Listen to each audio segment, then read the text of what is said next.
Our view has been for some time that the dollar strength that you have seen will not erode quickly or easily or fast, I think. And I think a big part of the reason is while it's true that the U.S. economy is slowing, while it's true that the Fed looks like it will ease rates and real rates faster than many other jurisdictions, we actually think that many of those other jurisdictions, the ECB being a case in point, will start to catch down as we go through the months ahead.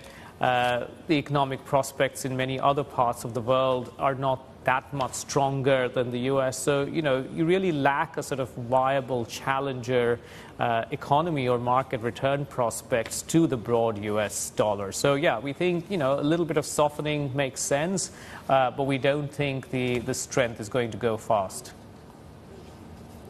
With the BOJ policy normalization, we started to see some of the yen bulls out there. Where do you stand on a dollar-yen? Because we've got B of A, for example. They're actually bearish on a JPY, saying that they see 155 to 151 by the year end. Yeah, I think, the BOJ is clearly in a different place. They're trying to move policy rates higher to a more sustainable, positive level after many years of being at the lower bound, after many years of deflation.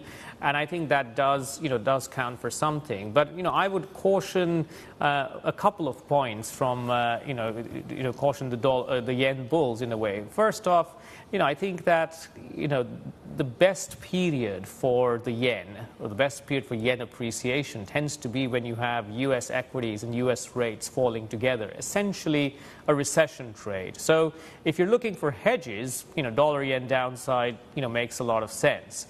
But, under our baseline scenario, we don't expect a recession. We think a soft landing is still the most likely outcome over the next 12 months, even though recession risks have ticked up a bit. So that's going to limit the extent of the downside in dollar-yen or the upside in the yen.